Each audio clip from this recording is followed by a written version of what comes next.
Alright, this is a quick follow-up to the installation video of our Oxford heated grips. The system's all installed, just took it out for a ride.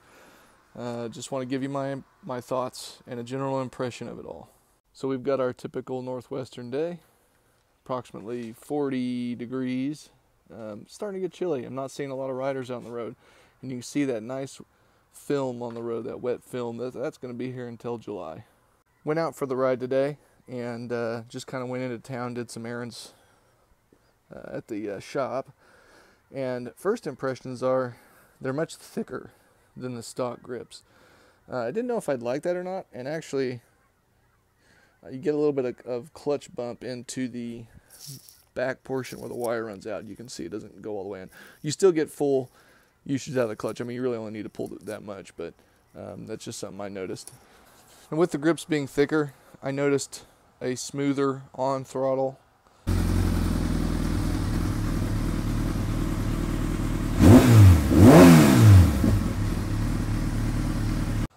Than previously with the thinner grips. That's to be expected.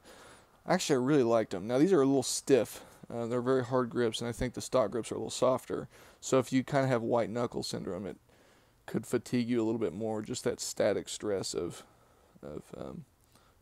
flexion. But I really like them. They're very comfortable. And today I rode with these monstrous winter gloves, waterproof and all that. I can no longer use my leathers. Even with these gigantic gloves that really cut out a lot of sensation in feedback, these things were toasty. I started at 100%, that's 75, 100, and that was too much. I ended up backing down to about 50, and 50 was just toasty, so very nice.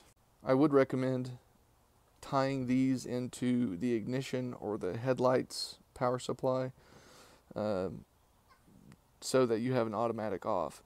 As is, I have to make sure and turn them off, which means I could drain my battery out on the road. That could be a real nightmare. But and I may actually move the controller at some point. The problem being, if you use the sticky pad, which is supplied with, just turn that out of the way, then if you ever want to take this inner fairing out, which if you're doing any wiring you'll have to, then I have to basically undo it and clean it and reapply it. So I may end up just tapping into the risers that I have here.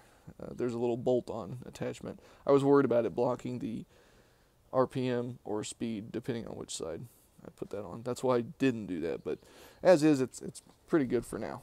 So yeah, like them, recommend them.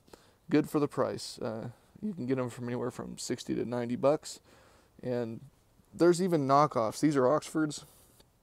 These are supposed to be the budget ones, but there's cheaper pairs you can find on Amazon. But I really like the controller on this one. That's why I went with this. Okay, one last note. When I first installed these, everything looked great. Typically, you want a little bit of play in this. Everything looked great. I put back on the end cap here, and I turned the throttle, and it just stayed on. That's not good, I thought. So what was going on was, this is a bigger grip than the stock one. So this actually was crushing into the grip, creating a sort of throttle lock. So what I did was, I just found a washer that fits sort of perfectly on the inside of this, on this end of it.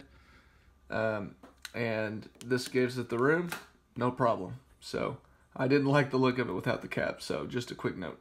Well guys, as always, thanks for watching. Appreciate any likes and subscribes. Actually got over 10 subs now. That's pretty good for me, so I'm pretty cool with that.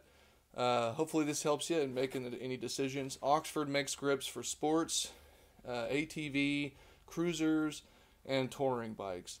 The grip sizes may be similar, but I think the idea is the amount of friction on the surface. The sport bike has more aggressive texturing, which I'm guessing is just to make sure you don't slip on the throttle. So thanks again.